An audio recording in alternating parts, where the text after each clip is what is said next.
Yes, thank you. Good morning. Uh, you can smile to your seatmate so that she will not copy your answer now. Okay, so welcome once again to our service. We're back here at Honkers or Nest. Now, sometimes we really have to go back to our nest and incubate the eggs that we have laid, the seeds that the Lord has allowed us to plant. I mean, this is very important because I believe that God is uh, putting us in a new level of our ministry. Every year, or should we say every day, every week that we gather, we know God has something for all of us. Okay? Not only to the leaders, not only to the should we say interns of this ministry, but all of us who is going to hear the word of God. Okay, so this morning we're going to have a series break. Okay, a series break after a month of that series that we had. What do you call that series? Freedom, Freedom Found ba yun? Legacy. Okay, Legacy. The other one is other series, Legacy, talking about leaving a legacy to our family or leaving a legacy as a ministry. And seeing our descendants, should we say our children still have that faith or that fervor in serving the Lord. Okay, we don't want to cut that and have a generation gap because we don't want to see a generation that doesn't know God. Okay, just like in the book of the book of Judges, wherein there is a generation that they forgot about God. That's why invasion came, suffering came, and they cried out to God, and and God sent a judge to them to lead them. And again, there is forgiveness, there is repentance and restoration. But sad to say, it is a cycle that there is another generation that doesn't know God.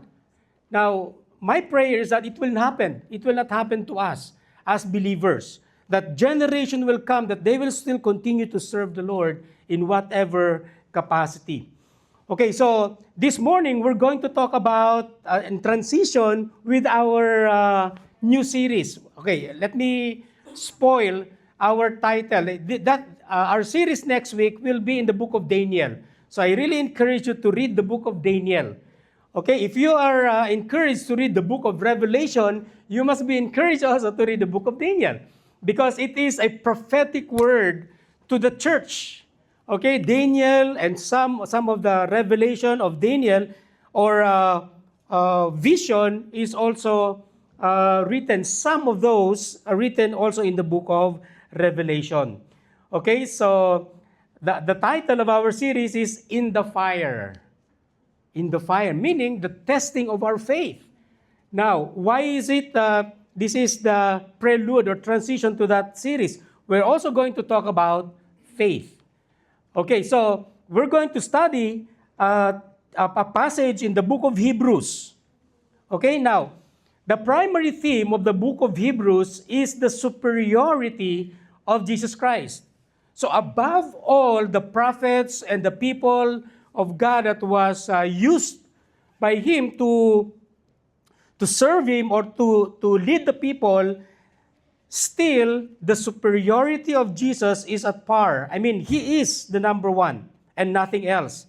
And His new covenant over all things in the Old Testament, including angels, prophets, the law, and ancient sacrifices, or even in tradition, Jesus is superior. Okay? Not about tradition, not about superstitious belief, but Jesus is above all. Okay? So the book also serves as a powerful call to persevere in faith. So this is the theme of our message this morning. Okay? Perseverance in faith. Encouraging Jewish Christians. Okay? Remember, this is the book of Hebrews. Encouraging Jewish Christians who were facing persecution and tempted to abandon Christ. Okay? To endure by remaining faithful to their superior Savior and holding fast to their confession of hope. Now, because during the time, the early believers were persecuted. Okay? They have to deny or recant their belief and live, or they have to face death and persecution or crucifixion. In fact, it is not Jesus who was the last that was crucified. Even in the time of Nero, Christians are being crucified and lighted up, become a candle in the streets. Okay, Christians are being lighted up because of that persecution. And even in this time, persecution is arising. And they are thinking about forsaking their faith. But you know what? There are also a lot of people, a lot of believers remain faithful in their belief, in their faith in the Lord. Now, in fact, when we talk about the book of Hebrews, the key verse is what we're going to study this morning. The key verse of the book of Hebrews is in chapter 12, Hebrews chapter 12, verse 1 and 2. So that's the key verse when we talk about the book of Hebrews, and encouraging the believers to continue in faith, to persevere. So this is the verse. Let us all stand up as we read this verse. And I know that the Lord will minister to us, okay, in our hearts and even in our mind. Okay, verse 1, it says, "Therefore, since we are surrounded by a great cloud of witnesses, let us also lay aside every weight and sin which clings so closely, and let us run with endurance the race that is set before us. Let us look unto Jesus, the founder and perfecter of our faith, who for the joy that was set before him endured the cross, despising the shame, and is seated at the right hand of the throne of God." Let's pray as we continue. Lord, may you minister to us, Lord God, and be encouraged that even our surrounding is not favorable for us, we will continue to put our faith in you. We will continue to serve you, Lord God, in spite of many things or hindrances that makes our faith wane or weaken. We ask, Lord God, that you're going to teach us. Allow your word to sink into our hearts, Lord, that we may remember this whenever we face trials, we may face difficulties. Thank you, Lord God, that your word is here with us. Thank you, Lord God, that we are free to have this scripture. Not like in the other nation, Lord God, that they are restricted, yet their faith is increasing. We ask, Lord God, that you will minister to us this morning. In Jesus' name we pray. Amen. Amen. You can take your seats. May the Lord bless the reading of His Word. You know what, again, just like what I have said, the writer of Hebrews, actually it's not Paul. They said that it is Apollos. Okay, according to the scholars. But again, it's still hanging. But for sure, I am not the one who wrote the book of Hebrews. No. So this passage calls believer to persevere in the Christian life may also mean by laying aside hindrances and focusing on Jesus, who is the ultimate example of endurance. Jesus is the best example as far as endurance is concerned. We know that because of the cross, okay? He endured everything. Now,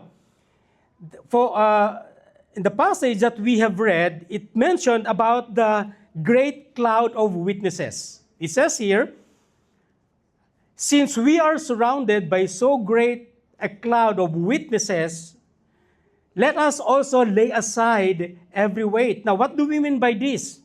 Now, the cloud of witnesses are historical figures of faith whose lives inspired believers to run the spiritual race of life. Now, the cloud of witnesses is not that someone or they are looking at us. Abraham is looking at us. Abraham, Jacob, Isaac, or the men and women of faith are looking at us. It's not like that, but it is more on the testimony that they showed when they encountered God. Okay? So these are the historical figures of faith whose lives inspired believers to run the spiritual race of life for the joy of achieving his goal. So Jesus endured the shame of the cross, and believers are encouraged to fix our eyes on him as we face similar challenges. Just like this, we knew. Okay, I just saw this in Google, that there are a lot of people that were used by God so that his power will be revealed. Okay? And you know what? I realized that every character in the Bible, we can identify ourselves with them. There are people who are deceiver, like Jacob. He is a deceiver. Okay, Abraham. Okay, he failed, yet God used him. There are people who are blind, whose sight was restored. And again, I can say that when you read the Bible and a character was introduced to you, you can identify yourself to them. You can say, I'm just like David. What about David? Are you fighting Goliaths today? Yes, you can be a David and fighting Goliaths, or you can be a David that fall into adultery. But in spite of that, his life is an inspiration to the believers in today's generation. Who are you? When we talk about the clouds of witnesses, you might be like Deborah, okay, a leader, a woman who led the Israelites. She's one of the judges. Okay, you could be Nebuchadnezzar. You know what I mean? You can be Nathaniel. You can be Bartholomew. You can be one of the 12 disciples. You know what? Every figure or every man and woman in the Bible, we can identify ourselves. So these are clouds of witnesses, so that whenever we are discouraged, we remember their lives, how the Lord used them in spite of their failures. Perhaps before you are so on fire with God, but now it waned. As if, well, anything could happen, or you're saying, well, bahala na. But before, you are so on fire. But let God set you on fire again. Okay, this refers to the Old Testament figures about the cloud of witnesses. This refers to the Old Testament figures mentioned in chapter 11. We have read chapter 12. And in chapter 11, there were men and women that were mentioned. Now, Hebrews chapter 11 called the Hall of Faith. When we say, talking about the characters of the Bible that was used by God, okay? Whose lives demonstrate faith. They serve as an example and a testament to how to live by faith, not as spectators. Okay? That's what I said. There's a Bible character that you can identify yourself with. Perhaps you are abandoned with difficulties, broken family, you have anger issues, there are moral issues, disobedient, proud leaders, insecure, name it, you can identify yourself with them. So, I really encourage you to read the Bible so that God can speak to you through these characters. So, talking about this cloud of witnesses, sometimes it is an encouragement that somebody is looking at us also. Okay? So the very reason why you're doing what you're doing is because you are thinking in your heart that there is someone who is looking at me. You know what? The very reason I am serving the Lord is so that my children will also serve the Lord. That's all. So that my legacy will continue. I will be brokenhearted if one of my children will not serve the Lord. I mean, will not stick to the faith that they have. Okay, the very reason why what I'm doing today is for them. Okay? So, watch out for your life. Watch out what you do because they're looking at you. Okay? I remember one time, our neighbor, the father said to his son, about 14 years old, he said, I don't want to see you smoking. I don't want to see you drinking liquor. And he said, okay, this is the money, buy me a cigarette and a beer. You see, it's more than what they see in us, yun yung ginagaya nila. Okay, it's very important. So, thinking about the faith that you have now, it should be transferred to our children. Now, this is what we're going to study today. Keys. Okay? To stay in the race. Last Sunday, we talked about Paul when he said, I have fought the good fight, I have finished the race, I have kept the faith. He stayed in his race. You know what? We have race that is set before us, just like what we have read in verse 1. Okay? It says there that let us run with endurance the race that is set before us. Each and every one of us has a race track. Okay? Just like in the, they call that track and field. So, race 1, race 2, race 3, we have our own track, race track. And we are encouraged to run with endurance the race that is set before us. So with this verse that we have read in the book of Hebrews, we're going to glean 3 important things on how we're going to stay in the race. Keys to stay in the race. Number 1, let us lay aside every weight and sin which clings to us closely. What do we mean by this? Okay? So, who among us who run in the marathon or fun run? While they are running, they are laughing because it's fun.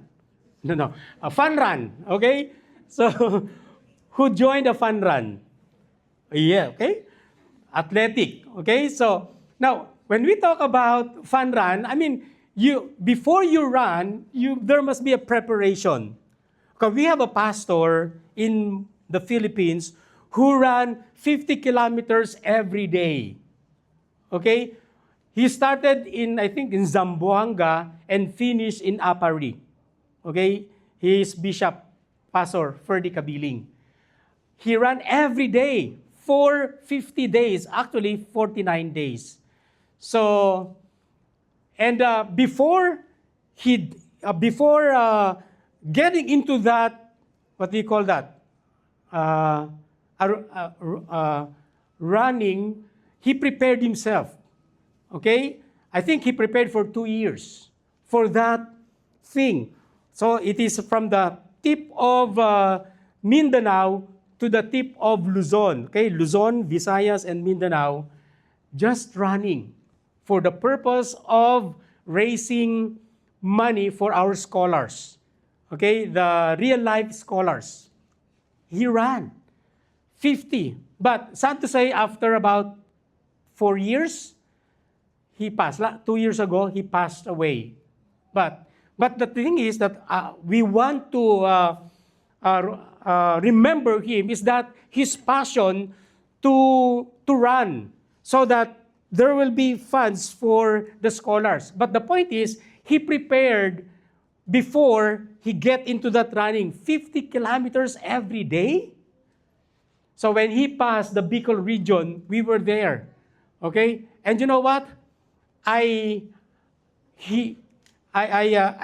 went with him. He is running, but I'm riding the motorcycle. Wow. Okay? But every city where he stopped, when there is a victory church or an every nation, he stopped and preached in that city or in that church. And it was an encouraging to see him running for our scholars. Now, what I'm trying to say is this. when the book of Hebrews said that we have to prepare that, we have to set aside every weight and sin which clings to us closely, he is serious with that. You know why? Because he wants us to finish the race. Because if there are a lot of things that we are carrying while running, we can never go far. Okay? Have you seen a runner with backpack, with tent, with rolled mat, and with a lot of gadget running? Okay? He can never finish the race. He will get tired. But then when the book of Hebrews, or the writer of the book of Hebrews says, let us lay aside every weight and sin which clings to us closely. Now, what do we mean by this? Now, these are not, okay, the weight that seems that was mentioned here is not actually sin or something that bad work. It says there that the things that distracts us. Okay? Sometimes when we run, when we join a running, we can be distracted by the people around, those who are shouting, those who are ridiculing the runners, or the people that are negative about what you are doing. You know what? It says there that we must set aside these things. Now, these distractions,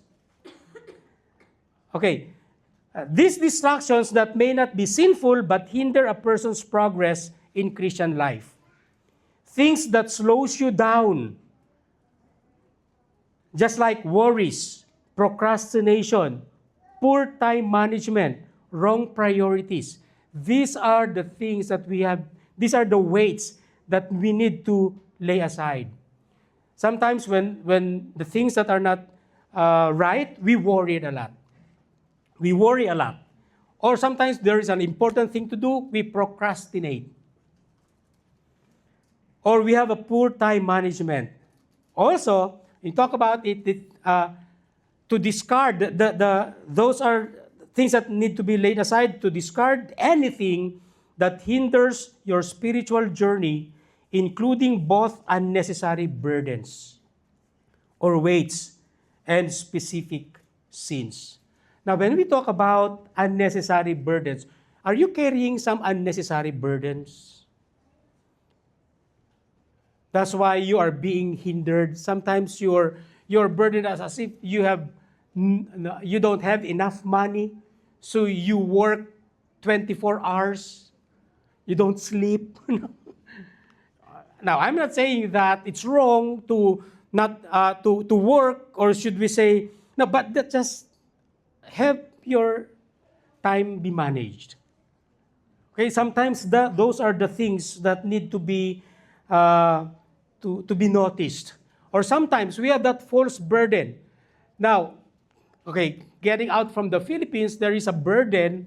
Almost all of us has a burden to give money to our family in the Philippines or to our relatives. Now, let me just give you a tip. If that is a relative, you are not obliged to give because they have their own life. Well, if it is a family member, an immediate family, then perhaps you can consider that.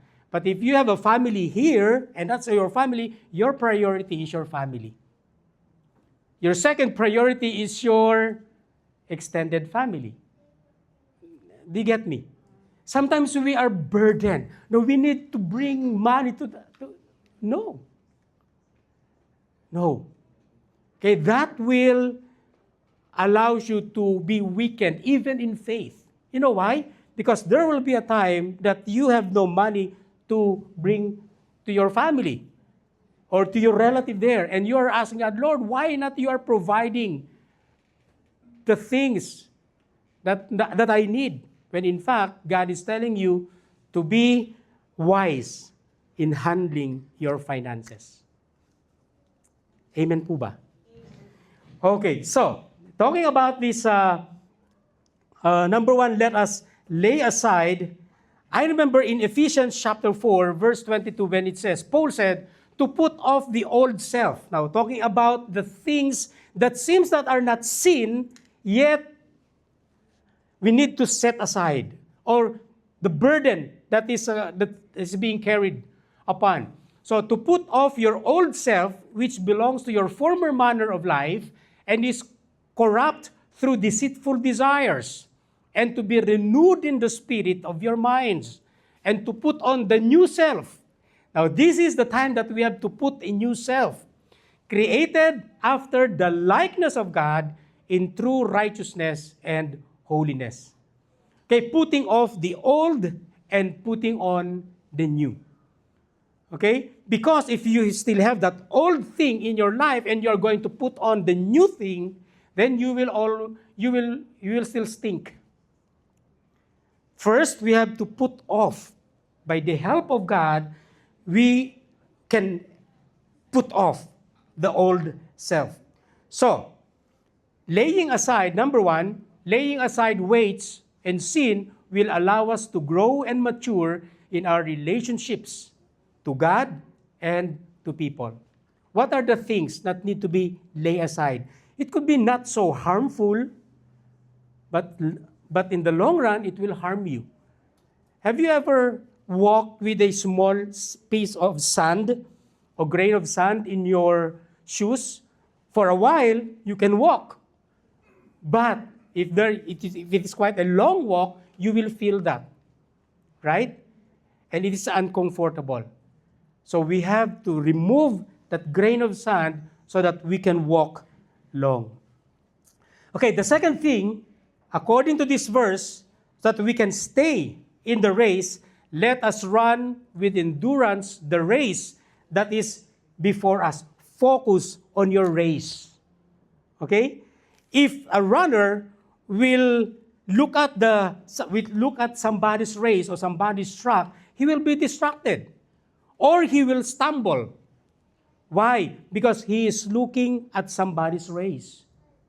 Okay? In Tagalog, marites lang. Okay? He just want to know somebody's life. No. Okay? You have your own race. Mind your own business. Scratch your own galis. Mind your own business. It's very important to focus on what the Lord wants you to do. Okay? So, believers are encouraged to live their faith with perseverance. Like runners in a marathon, we have to finish the race. Okay? Now, finishing our individual race, finishing our individual race strong, not exhausted. Okay? We have to finish our race. We have to focus on the things that the Lord has given us. Okay? So now, 1 Corinthians, this is exciting. 1 Corinthians chapter 1 Corinthians chapter 9, 24 to 27 says, "Do you not know that in a race all runners run, but only one receives the prize? So run that you may obtain it." You have your own race. Run with it. Every athlete exercises self-control in all things. They do it to receive the perishable wreath, but we an imperishable. So I do not run aimlessly. I do not box as one beating the air, but I discipline my body and keep it under control, lest after preaching to others or after doing the will of, he said that doing what God wants us to do, it says that I myself will be disqualified. It is important that there must be discipline as an athlete. Discipline is important. Okay? So, God called us to win this race, to finish the race. Okay? You know what? The runners are for the trophy that is perishable. Okay, how many trophies do you have that right now dust are already on the trophies? Medal are being, there's rust in your medal. Those are imperishable. Those are perishable. But you know what? We as a believer, we are running for the reward that is imperishable. Just like what Paul said. We are sent by God. Here, you became a believer so that you can finish the race. Okay? There was a story of a Tanzanian marathon runner, John Stephen Akhwari, at the 1968 Mexico City Olympics. Now, you see the bandage on his knees. You know what? He is the last person who reached the finish line. And the reporter asked him, why do you not give up? Why you are injured? Why not give up? You know what he said? My country did not send me to start the race. They sent me to finish the race. You know what? We became a believer not just to start as a believer, but to finish. Be a finisher. Stay in the race. Be a finisher. It says there that despite a severe knee injury sustained during the race, Akhwari insisted on completing the marathon, finishing last, but embodying a spirit of perseverance and determination. You know what? It was said that people at the crowd are clapping him. He is not the winner, but he finished the race. So, endurance allows us to finish the race even when hindrances appear. Do you have hindrances right now? As far as your faith is concerned, are you being challenged? Endure. Okay? Finish the race. The Lord's strength is upon you. And lastly, number 3, look to Jesus, the founder and the perfecter of our faith. We are commanded to fix our eyes unto Jesus, who is the finisher and the perfecter of our faith. Not to look unto ourselves or to others, because they will fail. You will fail. Someday you will be weak. So don't look unto yourself as far as the model is concerned. Look unto Jesus, who is the finisher and the perfecter of faith. You know what? Yes, we will be weak. And you know what? Whenever we are weak, that is where God's strength will be upon us. 2 Corinthians chapter 12, verse 9, it says, but he said to me, my grace is sufficient for you, for my power is made perfect in weaknesses. You want to receive the power of God? You know what? Sometimes the Lord will allow us to get into a weak moment so that we will acknowledge that apart from Him, we can do nothing. That if we are disattached to Him, we can do nothing. We will never grow. It says there, therefore, I will boast all the more gladly of my weaknesses, so that the power of Christ may rest upon me. We have to focus on Jesus alone. Look unto Jesus, who is the finisher and the perfecter of our faith.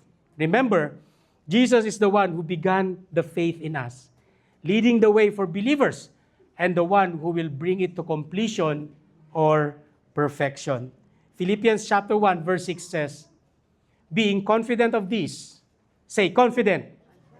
Yes, being confident of this, that He who began a good work in you will carry it on to completion until the day of Jesus Christ, until the finish line.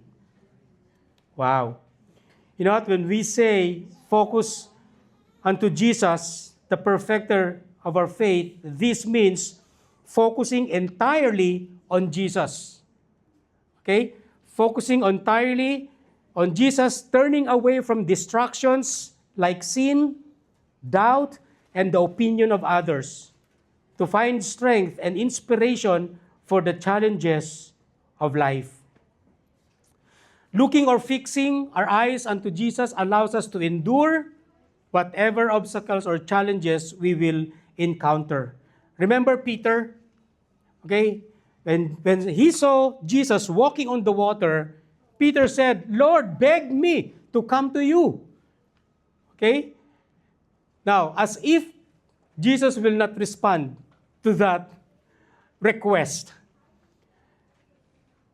When Peter stepped on that water, he was able to walk. Now, because he saw the waves, we know, okay, it is in Matthew chapter 14, 28 to 33. He said, Lord, if it is you, command me to come to you on the water. He said, come. Peter did not say, joke lang. Lord naman, joke lang yan. No. Jesus is serious. Come. So Peter got out of the boat and walked on the water and came to Jesus. But, okay, we know that seeing the wind, but when he saw the wind, he was afraid and beginning to sink. So he cried out, Lord, save me. Lord, save me.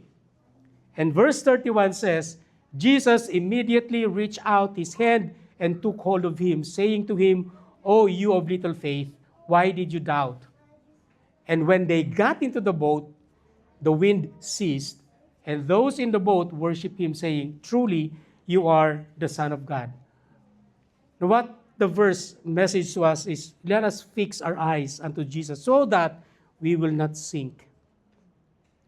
Whenever we experience weakness, still look unto Jesus. Fix your eyes unto Jesus. In closing, fixing our eyes unto Jesus allows us to walk on the impossibles of life. Jesus will allow you to walk on waters. Now, not saying, well, there's a river here, I want to walk on the water. No. It could be the impossible, as if impossible. What are your prayers that seem impossible? You can walk on that as you focus. Lord, I am focusing my eyes to you. You are the finisher and the perfecter of my faith. Wow. My prayer is that we will really endure this journey. We will finish the race. Now, to close, there are three important things on how we're going to fix our eyes unto Jesus. Number one, it says, in this verse, in chapter 2, it says, looking unto Jesus, the founder and the perfecter of our faith, who for the joy that was set before him endured the cross, despising the shame, and is seated at the right hand of God. You know why Jesus endured the cross? Because of the joy that is waiting for him to be reconciled with the Father. Okay? He endured everything. He despised the shame of the cross and seated at the right hand of God. So, number one, he endured the cross. He endured the cross for the joy that was set before him, means he willingly faced the pain of the crucifixion because he was motivated by a greater purpose and reward. Okay? The second is, he despised the shame.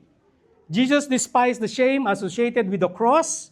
His focus on the future joy allowed him to overcome the humiliation of his suffering. There is a verse in the Bible that says, the suffering that we are experiencing today can never be compared to the joy that is waiting for us. Are you in one way suffering today?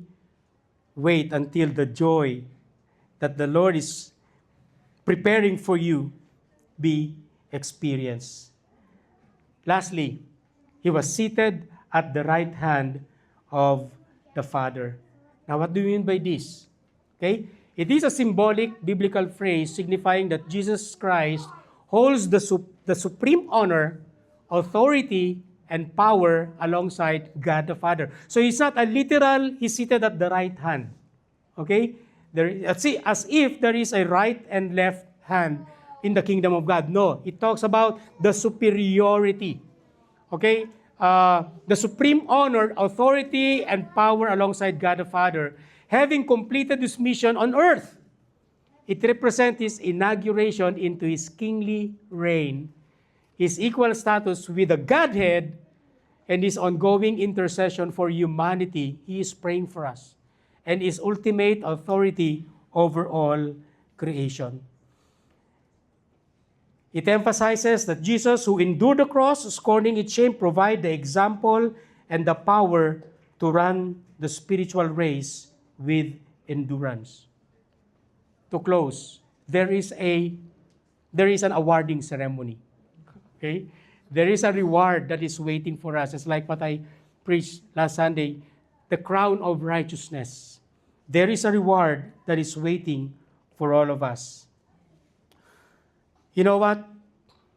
To wrap it up, we can stay in this race without having the power and the strength of the Lord. We want to stay in the race, you have to receive the power from the Lord. If we don't, when we talk about staying in the race, we have to eat proper food, food supplement, proper gear, proper coach. Okay? Because without those things, we can never stay on the race, in the race. What do you mean by this? We need spiritual support. We need the Word of God. We need prayer. We need people around us to guide us, to coach us. And more especially, without the presence of the mighty coach, the Almighty God in our lives, we can never stay in the race. Let the power of the Lord Jesus Christ be upon each and every one of us, receiving the strength, the wisdom, that we may stay in the race. Amen? Let's pray. Hallelujah. Lord, thank you for reminding us that we have a race to run to. Thank you, God, that your strength will be upon us. You will never leave us as an orphan. You will never leave us without strength, but you will continue to strengthen us. Lord, I pray that those who started fast, now they are weak, they will go back to you, being reminded of your goodness and of your power in their lives before. I pray, Lord God, that you will allow them to see what is waiting to them. You prepared great things for them. The joy that's set before them. And all of us, Lord God, here, we pray that we will endure this race. That we have to fix our eyes unto you, who is the finisher and the perfecter of our faith. If you are experiencing obstacles right now, if you are experiencing, that seems that entangles you, sin that easily entangles you, you ask God, Lord, I'm surrendering this burden to you. I'm surrendering this thing unto you, Lord God, that makes me weak in my journey with you. I'm setting aside these things, Lord, knowing that these hinder my growth. Check my heart, Lord, now. Thank you. Because you're going to show me what to do. I pray, Lord God, for all of us here, that in our weakness, we will experience your power, your sufficiency, O Lord. Your grace will sustain us, O God.